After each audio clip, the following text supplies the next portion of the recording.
Chalice of the Void that it's not going to be particularly good here. So Eldrazi Temple into Urza's Mine. He does have a Walking Ballista to start, though it's just on 1 mana.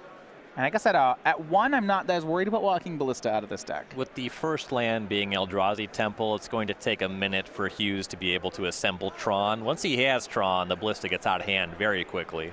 Grady goes for a second Ether Vial. Looks like he's going to be able to put all his creatures into play that way. And Hughs just stacking up his lands as if they're all the same. Sure. He has a mine and a power plant, so 2 Tron pieces. Plays Eldrazi Temple and casts Thought-Knot Seer. Now Grady will vial in a Curse Catcher in response. You wouldn't want him to take that one. So we see his hand. It's land 3 and 4. One of them is a Ghost Quarter. That's going to actually play here. Mirror Regery and Kira Great Glass Spinner. And Kira is frequently one of Merfolk's better cards when you play against, say, the Juns, the Grixuses of the formats. Not super effective against the Eldrazi Tron deck, especially Hughs now has the 4/4 Thought-Knot Seer on the table already. We'll find out if he's able to follow this up with another Eldrazi Temple, perhaps the 3rd Tron land, and start really going off from here. And Kira coming down for Grady, but no good attacks. Curse Catcher are certainly smaller than Thought-Knot Seer, and we're going back to Hughs. So he cast Kira, and Shawn did not respond by shooting down Curse Catcher. So now that Kira ability is actually going to be pretty annoying for Walking Ballista. For Walking Ballista, sure, but not for the giant monsters that Hughs is going to be casting. Right. And we'll see whether Shawn can put together Tron. Swing of Thought-Knot Seer will knock Grady down to 15.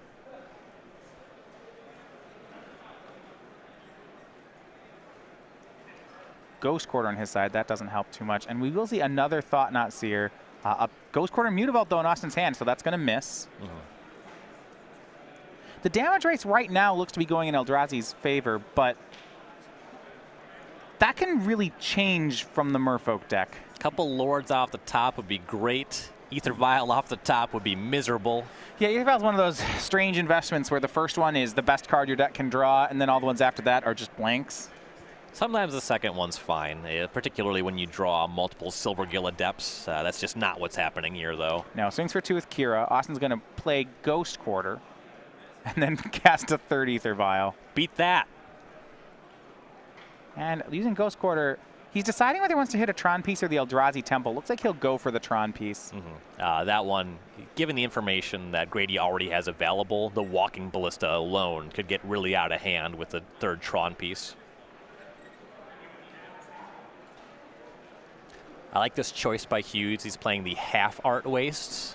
This one did not come in booster packs, so you had to get this out of a land pack. Yeah. I always use the other waste, though. So that's the Kozilek wastes, because it's got all the, the unnatural geometry. And then there's the Ulamog wastes, which just looks like he came and ate everything. I think I grabbed the first one I see, but it's been a minute since I've played a waste. Well, you only have 2 options. I guess 3 if you want to have the half art ones. 5th land here by Shawn. He's not really assembling Tron, but that's not mattering. He's just going to swing the team. Curse Catcher jumping in front of Thought-Knot Seer. And very fairly, Shawn just pumps Walking Ballista up to 2. So 6 damage in. Curse Catcher down. And the Merfolk deck, this feels like a fail rate that happened on the deck. He kept an Ether Vial hand hoping to draw into some creatures, and then he didn't.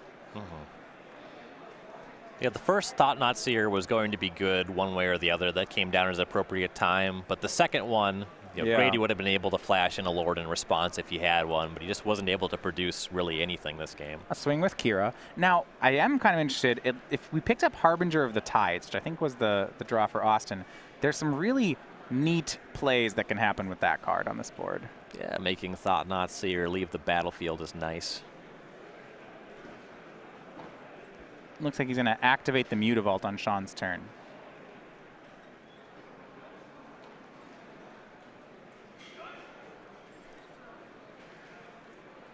Shawn double-checking Kira. And it looks like he wanted to do that activation of Mutavault. That's a really smart timing for it. He's doing that in case Kira were to get removed in response. So what happened there is he activated, the Mutavault was active. Shawn uses Walking Ballista to remove the Kira shield from it, then Ghost Quarters it. Yeah. Heads up sequencing there. Trying to make the most out of what few tools he's actually been able to produce in this game. Another Tron piece from Shawn. That's not going to play very much. Still does not have Tron. He has Mine Power Plant. A swing, and here's where Harbinger gets really neat. He's going to vial in onto a Harbinger of the Tides. That will bounce Thought-Knot Seer. Now, when Thought-Knot Seer leaves play, Austin draws a card, and if he draws a 1 or a 4, he'll get to keep this card. Well, best possible would be if he found Master of Waves. That would be great. I think he found Spreading Seas. That one's less good.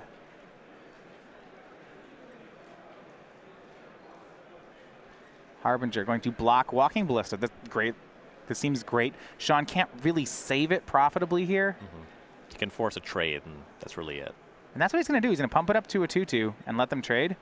Fine by Austin. It means that there's no Thought-Knot Seer coming down, meaning he gets to cast the Spreading Seas. I really like what Austin's doing here. Yeah, and it seems to me that casting Thought-Knot Seer was likely more valuable than trading off the Ballista as well. So that block by Austin, that's why the block by Austin is so good here. And speaking of Master of Waves. Yeah, he is.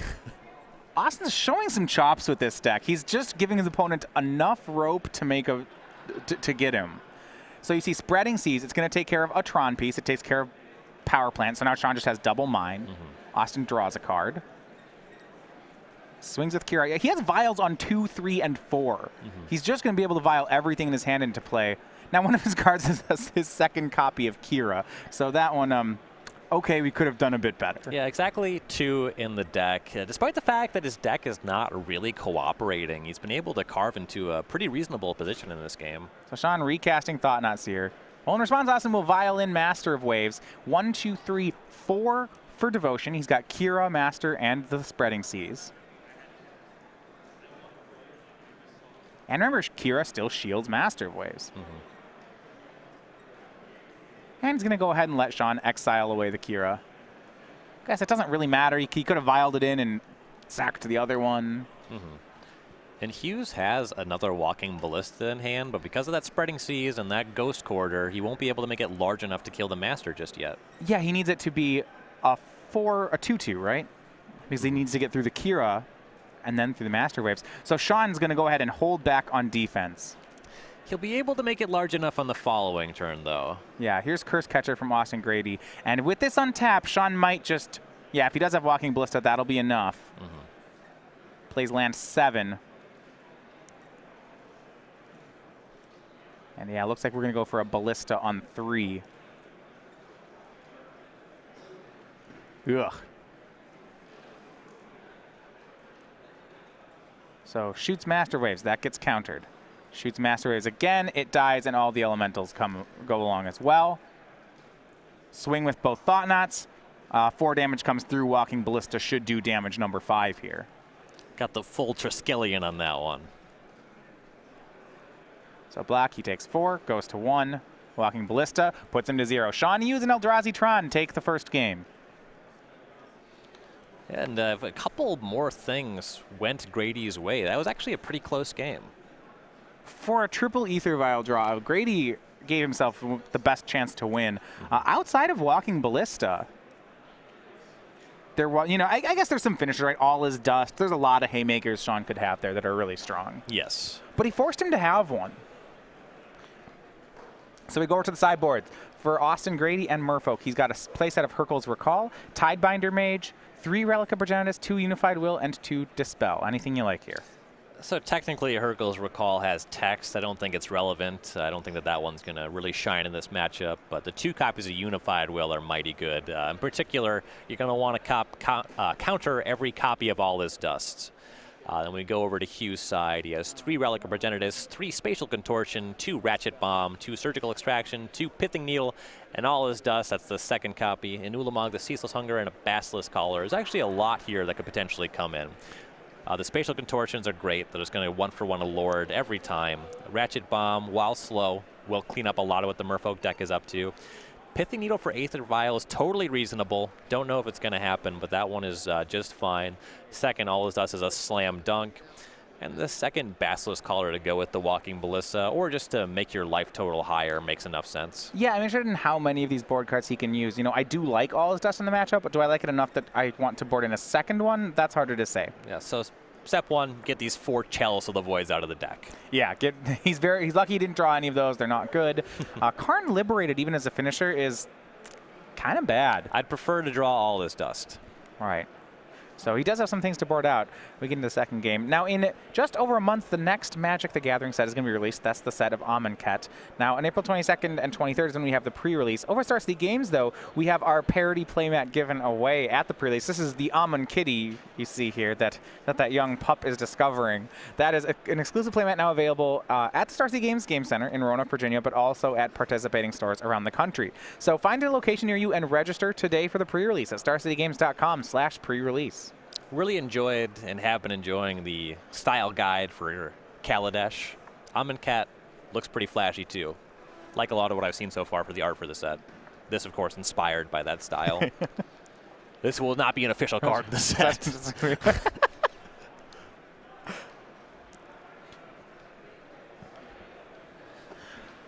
So with the Merfolk and Tron, this has always been somewhat of an interesting matchup. Merfolk has some amount of land destruction. You know, Spreading Sea is actually very good in this matchup. Mutavaults plus Aether Vials can sneak around things like All Is Dust or other sweepers. The card they can have the most problem with, though, is Oblivion Stone. You see that in traditional Tron decks. Now, Eldrazi Tron doesn't play any copies of Oblivion Stone. The Eldrazi Tron deck, generally more so than the other builds of Tron, assuming that the deck is drawing reasonably, which it doesn't really have much in the way of card filtering, but it is largely more resilient to the land destruction and land manipulation effects of the format, just because Eldrazi Temple will always tap for 2. You're casting a lot of spells that don't cost 6+ mana. So it's a lot easier for your deck to function even through 1-2 Spreading Seas. Well, you get your payoff right away. So Shawn on turn 3 cast a Thought-Knot Seer and got that immediately. Now, Austin kept him off Tron for the whole game through Spreading Seas and Ghost Quarters, but he got that bonus mana immediately. You know, whereas I think with regular Tron, you kind of have to wait for the payoff. You have to get all 3 pieces together. Exactly. And also just controlling 3 lands, you can cast your Matter Reshaper. Assuming one of them is a good land, in Eldrazi Temple, you can cast Thought-Knot Seer off of 3 lands. Now in this matchup, I'm not completely sold on Matter Reshaper. It seems like I don't think the deck ever really gets to cut it. Yeah, I don't know what matchup that card is good in. I don't know what format. I agree. I don't know what format that card is good in. It's got the word Eldrazi in its type line, which means you probably you play these Eldrazi decks and say, well, I want the Thought-Knot Seers and the Smashers. Because that's why we play it, right? It's a 2-mana 3/2. That's right. So we start by playing Thought-Knots and Smashers. We're really happy, and then we say, well, I need a couple more cards from my Eldrazi Temple. And invariably, you end up saying, I guess I'm playing Matter Reshaper. Well, because you only have colorless mana sources, you can't touch on the good 3s. You can't play your Displacers. You can't even play Eldrazi Sky Spawner. You just have to play the spell that fits the type line for the deck. You can play Blight Herder. I like that one. They used to play that guy. I was actually a pretty big fan of Vile Aggregate in the red-blue build. Yeah, that guy's good. You have to play colored mana for that. Yeah, exactly. You get Endless One, Eldrazi Mimic. It's kind of slim pickings. Mimic is just so much worse when you don't have Ayavugan. It just gets tar fired. Yeah. So does Matter Reshaper, though. Well, that one doesn't just get tar fired. I mean, it kind of does. Because the card's just... Shawn keeping on 6. Austin will lead this game not on Aether Vial, but rather on Curse Catcher. And it's going to be Eldrazi Temple into Expedition map for Shawn Hughs. Decision time for Grady. He drew an Aether Vial on turn 2. He has Silvergill Adept here for pressure and also could play Aether Vial. So I'm going to be interested to see which way he wants to go for this game. He also has Unified Will in hand. So he has some options. And it looks like, despite the setback, he's going to go for Aether Vial. He'll take a turn off of casting creatures to get this in play, which I think makes sense because he doesn't have any more lands in hand.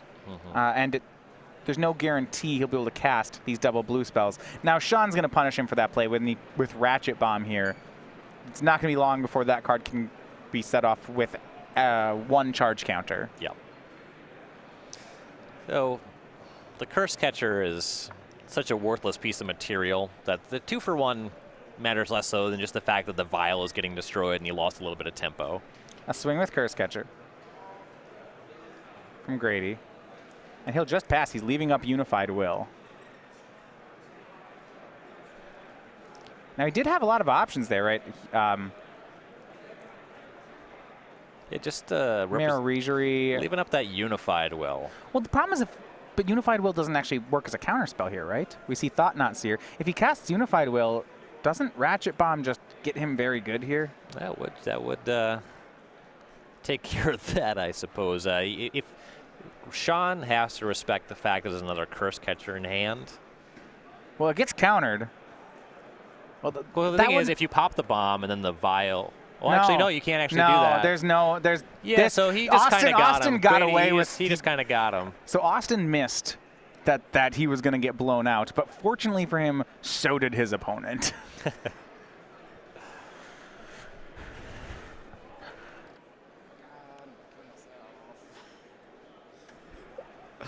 Austin does then take care of that Eldrazi Temple. He uses Ghost Quarter to turn it into a Wastes.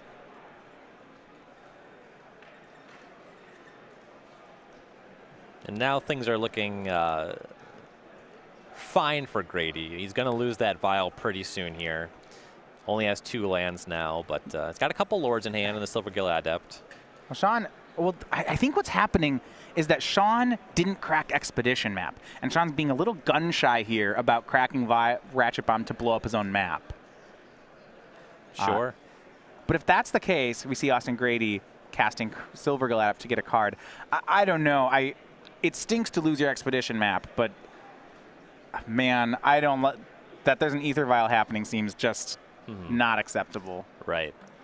You know, he was already casting Thought Knot Seer. Basilisk Collar, the pickup for Shawn Hughs. Plays Ghost Quarter. Mind Stone, the play from Hughs. Looks like he does have an Endbringer in his hand, so that's the end game he's setting up for. Basilisk Collar plus Endbringer, a pretty big game. It's a nice combo. So he'll pass the turn, end step, another Silvergill Adept off Ether Vial for Austin Grady. And is Shawn going to let him untap with it again? Or is he could crack Map and Vial, but no, Austin's going to get to untap the Ether Vial. Well, we're getting to the point where Ratchet Bomb on 2 is actually looking pretty good. Okay, so maybe we've changed plans.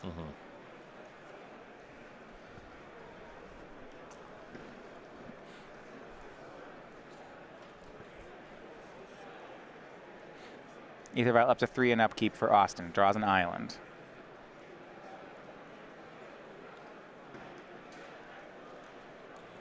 And he'll go ahead and activate it. And here's Mirror Regery. This is a huge swing. It's going to be for 2, 5, make that 8. Shawn Hughs down to 9. And Grady not committing that 2-mana Lord in the face of that Ratchet Bomb. Passes. Shawn will crack Expedition Map on end step. So he's going to get my Endbringer set up here. But it may not be enough at this point. Sure, if Shawn sets up Endbringer, Basilisk Collar, game's over. But I think he's going to be dead before he gets it, before that Endbringer loses Summoning Sickness. Right.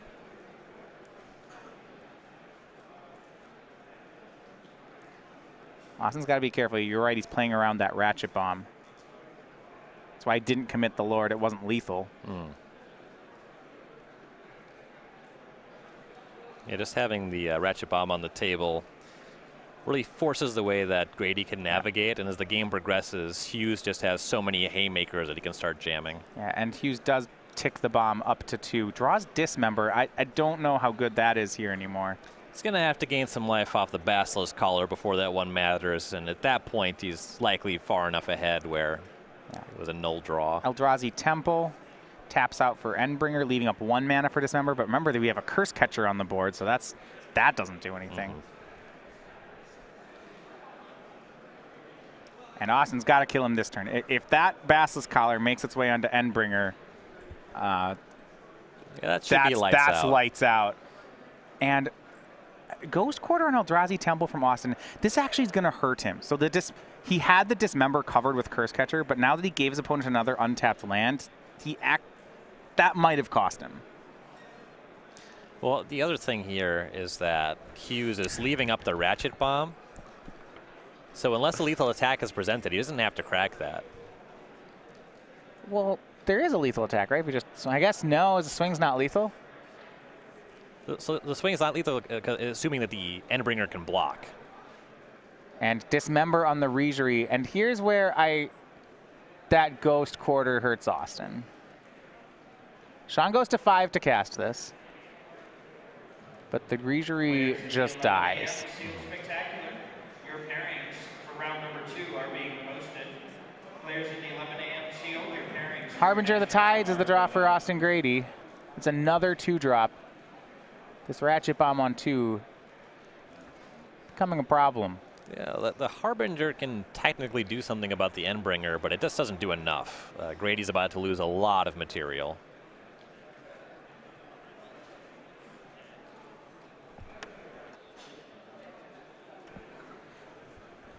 He's going to try to get those last 5 points in, swinging with some of the 2-drops, but Shawn having none of that.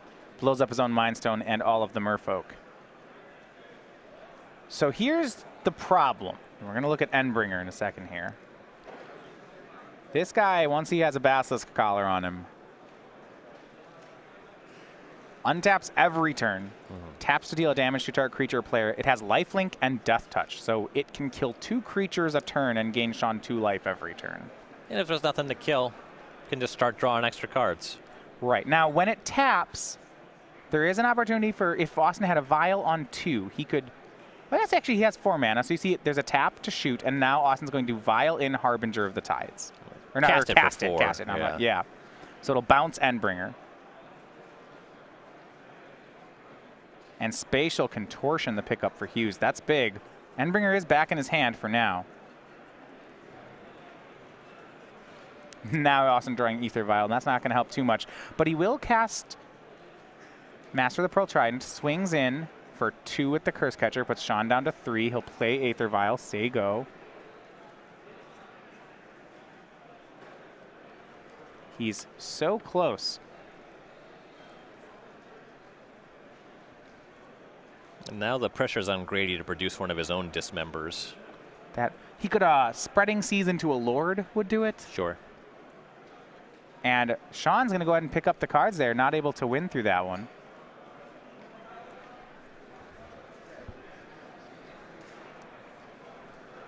I guess if he casts Endbringer,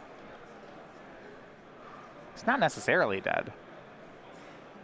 He wanted to go to a third. He believed it to be the case, though. So we're going to go to a 3rd game here between Austin Grady and Shawn Hughs.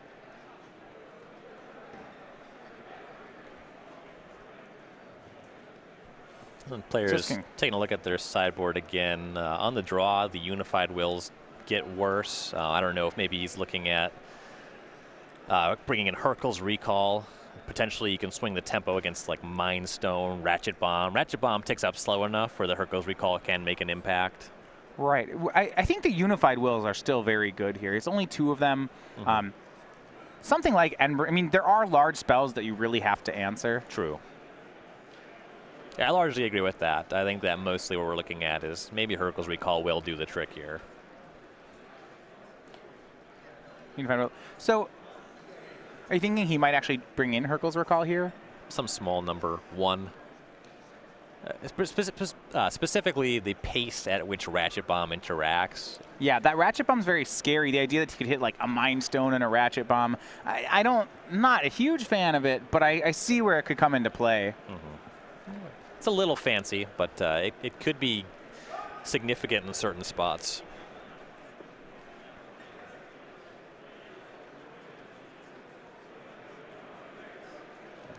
Not too much should be changing on Hughs' side here. Yeah.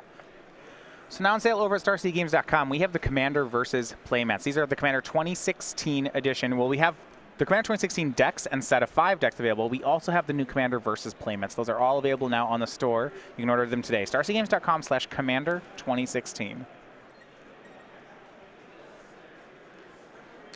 So Ryan, you play any commander? There was a time.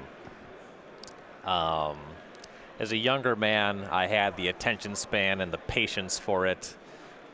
I can't play commander in tables that frown upon infinite combos, because if there's no off switch for the game, they just drag on way too long. If you can't kill everybody on the same turn, I just don't have time for that. I'm definitely going to understand that. I like it. It needs to. I like the game of Magic when it's my turn. There's so many other people's turns in Commander. That's the hard part I have with it. Now, I love the pacing of the game because you can just do lots of cool stuff, and I'm all about, you know, it doesn't even have to be an infinite combo. It's just like theme decks, combo decks. I love that. But you know what? I have to wait for my turn a lot in Commander. The thing that actually tilted me off it a lot was one time somebody lightning bolted one of my creatures in Commander, and the fact that lightning bolt was in somebody else's deck and targeted my thing made me so mad. So we see Shawn on the play. Starts with 2 Urza pieces. They are both mines, however. He does have a turn 2 Ratchet Bomb. He's going to play that into Austin's Curse Catcher. Can't be countered, but it can kill it. Yes. Austin draws a Mutavault. Plays it, swings for 1. Can't cast a Lord here on turn 2. Looks like he has 2 Harbinger of the Tides, Master of Waves, and Spreading Seas. So he'll go to work on Hughs' lands. Not that big of a drawback as he hits a second Urza's Mine. Right. Still has a colorless source. Still has the same number of different Tron lands. Shawn's going to cast Mind Stone, Basilisk Collar, and pass. No more lands for him. All right. That's an opening for Grady. Now, also note he didn't move the Ratchet Bomb up. Not yet. That is curious.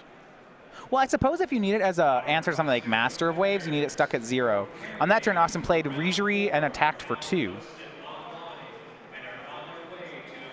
Or is this Power Plant for Shawn, so up to 2 Tron pieces. He's not too thrilled about destroying his own 1 or 2. Yeah, plays another Mind Stone. So now 2 is just kind of off the table. Yeah. And then Mattery Shaper. That'll be a great blocker, provided Austin doesn't have a way to give his creatures Island Walk. But we're talking about Merfolk here. Merfolk spell with his Mirror Regerie. Oh, this is where things get good, and Austin knows it. Second Regerie. He's going to go ahead and tap the Mattery Shaper. Actually, no, he's making the better play. Untap the island. The blue dark ritual. Yeah. Use Harbinger of the Tides. Casting it to tap Mattery Shaper. And I believe that means he can, and untapping his land, and then bounce the tapped Mattery Shaper. Yes, it works that way, Shawn. It taps on cast. So he's calling a judge to be sure. Unfortunately for Shawn, yeah, it does work this way. Judge, my opponent did something that I do not like. Yeah, please. So a swing here, it's going to be for 5. Or make that 6. So Shawn down to 11. If he can't produce an All Is Dust, he is dead. Ghost Quarter. That does not help in that regard. And that Ratchet Bomb on 2 is just so close to being on 3. I'm going to recast Mattery Shaper. That is not going to do it. Oh, and Basilisk Collar on it. So unless Austin has a Merfolk spell. It's a long shot. Yeah. This is dead. Curse Catcher going to go ahead and just untap the land and tap the Mattery Shaper. This is going to be lights out. Lord of Atlantis. It's his 3rd Lord. Untap his lands. This is well past lethal. Master of Waves, make a million guides, untap 2 lands, activate Mutavault. Mutavault's an elemental, so it does make sense to add that. And you see Austin just picking up the pace. He knows he has this. Making a large number of elementals. How about 10? Activates Mutavault. Mutavault's being pumped 4 times, so it's a 6/6 Mutavault. All the other Merfolk being pumped 3 times. This is well past lethal. Ratchet Bomb only takes care of that Harbinger. That's not going to be enough. Yeah, so 6/6 Mutavault, 4/4 Regeries, so we're at 14. This is 23. That would be enough to kill Austin. If he cracks the Ratchet Bomb, it goes down to 18. 18 is... Actually, wait, no, he gets a Lord of Atlantis too, right? Oh, yeah, that's so hanging out over there. So it's down to 14. All right, 14 is higher than 11? Still is. All right. Austin Grady, he's going to take the game and the match. 2-1, he is your winner. And really excellent sequencing with the Marrow Regeries there. I think that is the most powerful card in Merfolk and the most difficult card to optimize. Right. When you play against a Merfolk player that is using that, like I said, the Blue-Dark Ritual, you know they've been playing Merfolk for a while. So really demonstrating his prowess there. All right, so we do have a backup match we're going to get to. In the mean, so for you, those of you joining us right now in round 12 here of day 2 of our Modern Open here in Dallas, Merfolk picking up a win there. So one of the local players here with some Pro Tour experience with the deck. Yep. So far, so good. Probably, if he can win 2 of the last 3, he should be headed toward top 8. Yeah, and Merfolk is a deck that, by some estimations, is a reasonable Death Shadow matchup. If you can make a lot of large creatures go wide, certainly when you can generate the unblockable creatures with Spreading Seas plus Lord, an opponent that's pressuring their own life total, that's kind of easy mode. Yeah, so while we get ready for next round, do you want to take a second to tell you about a local event being held here in the Dallas area? This is the Hunter Burton Memorial Tournament. This is they've been putting on this tournament for a few years now. It is in commemoration of Hunter Burton. He's a local player. All proceeds going towards suicide awareness as well. It's in this very building at the Fort Worth Convention Center in 2 weeks. It has cash prizes for the event in the standard format and is also an invitational qualifier. So a great event to go ahead and make it out to. Yeah, really important cause to support. Depression impacts more people than you know. The odds that you don't know with somebody that is suffering from depression is basically 0. Be kind to people, be aware of these issues. All right. We're going to do our second match here. This is Logan Taylor and Austin Bursavich. We'll talk about the matchup here. So Austin Bursavich is on Death Shadow Jund. His opponent, Logan Taylor, on Bant Eldrazi. And you'd said earlier in the broadcast that this is one of the ways you can actually attack the Death Shadow deck. Yeah, just generating a large stream of large creatures can sometimes do the trick, and Drowner of Hope, Eldrazi Displacer, those cards individually, certainly in conjunction, going to be nigh impossible for the Jund Shadow deck to overcome. Right, it's just very good on rates for the Bant Eldrazi deck. That said, Death Shadow, specifically the card Death Shadow, can outclass even the Eldrazi. Well, the Bant Eldrazi deck also has Path to Exile, a couple Engine Explosives we see in the main deck, a copy of Blessed Alliance. That one can kill Death Shadow in 2 ways sometimes. You can either make them sacrifice an attacker or sometimes making them gain 4 life. It's target player gains 4 life? Yes, sir. I just assumed it was gain 4 life. Yeah. Things you know. You're right. Normally, the fact that they've moved away from Dismembers toward Engineer Explosive and Blessed Alliance certainly be good there. All right, so that match is already underway. This is our second match of round number 12. It's Bursavich versus Taylor. Join them as they shuffle up here for game number 3. They're also in the 9 and 2 bracket, so a win here, very important to both players.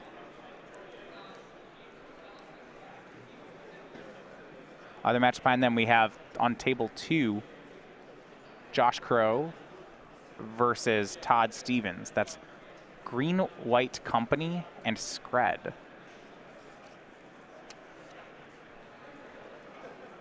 But for here, these were 2 of the known quantities in the tournament of 2 of the most popular decks to make day 2 with Death Shadow and Bant Eldrazi. There's going to be 6-card hands on both sides for the game, or at least that's where they're both taking their first mulligans.